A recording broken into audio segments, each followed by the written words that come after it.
আসসালামু আলাইকুম প্রিয় দর্শক, আজকের পর্বে আপনাদের সঙ্গে শেয়ার করব বাচ্চাদের জন্য মজাদার একটি স্ন্যাক্স রেসিপি। এই রেসিপির প্রধান উপকরণ হচ্ছে ধনিয়া পাতা।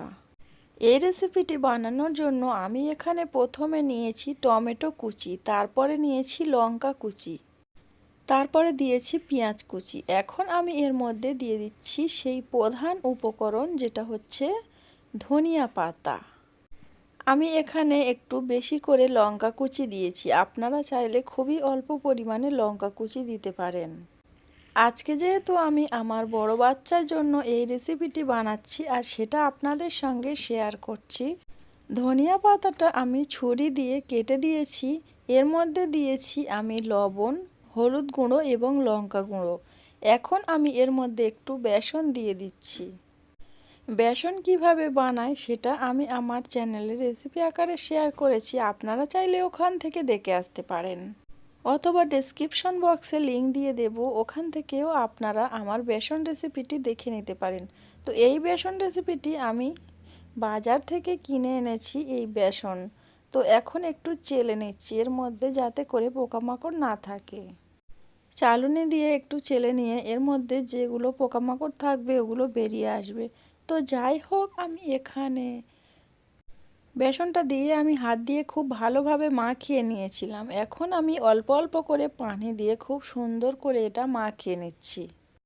শীতকালে ধনিয়া পাতা প্রচুর পাওয়া যায়, আপনারা চাইলে এভাবে করে পকোড়া বানিয়ে বাচ্চাদেরকে সন্ধ্যাবেলা স্ন্যাক্স হিসাবে দিতে পারেন, অথবা বড়রাও এই রেসিপিটি বানিয়ে চায়ের সঙ্গেও খেতে পারেন। খুবই মজাদার একটি রেসিপি।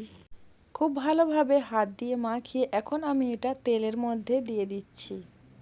গ্যাস ওভেনে কড়া দিয়ে এর মধ্যে আমি অল্প করে তেল দিয়েছি, আর এখন অল্প অল্প করে এটা দিয়ে আমি ভেজে নেব। এই রেসিপিটি আমি আমার বড় বাচ্চার জন্য বানাচ্ছি। আমার বড় বাচ্চা এই আইটেমটি খেতে ভীষণ পছন্দ করে। আমি এটা বানিয়েছিলাম, আমার বড় বাচ্চা অনেক মজা করে খেয়েছে, সাথে কিন্তু আমার ছোট বাচ্চা খুবই অল্প পরিমাণে খেয়েছে। এই রেসিপিটি যদি আপনাদের ভালো লাগে তাহলে ভিডিওটিতে একটি লাইক দিয়ে আর চ্যানেলটা সাবস্ক্রাইব করে দেবেন।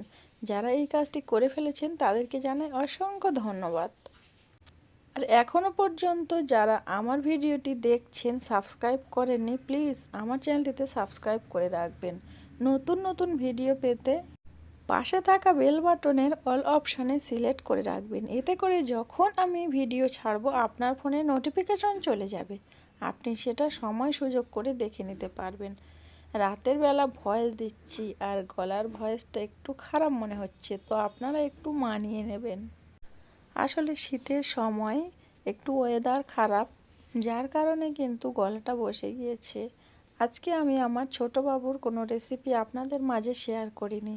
এটা যেহেতু আমার বড় ছেলের জন্য বানিয়েছি, আমার বড় ছেলে তো অনেকটাই ছোট, তো আপনারা চাইলে আপনাদের বাচ্চাদের এভাবে করে পকোড়া বানিয়ে দিতে পারেন। শীতের সময় সন্ধ্যাবেলা এই রকম গরম গরম পকোড়া যদি হয় তাহলে তো আর কোনো কথাই নেই। আজকের আমার এই রেসিপিটি আপনাদের কাছে কেমন লেগেছে অবশ্যই কমেন্ট করে জানাবেন। পরবর্তীতে আরও সুন্দর একটি ভিডিও আপনাদের মাঝে উপস্থাপন করব, সেই প্রত্যাশায় আজকের ভিডিওটা এখানে শেষ করলাম। সবাই ভালো থাকবেন, সুস্থ থাকবেন। আর আমার এই ধনিয়া পাতার পকোড়াগুলো কেমন হয়েছে আপনাদের কাছে? আমার কাছে তো এটা ভীষণ ভালো লেগেছিল খেতে, যেমনই টেস্টি তেমনই মুচমুচে। যাই হোক, আজকের ভিডিওটা এখানে শেষ করলাম। আল্লাহ হাফেজ।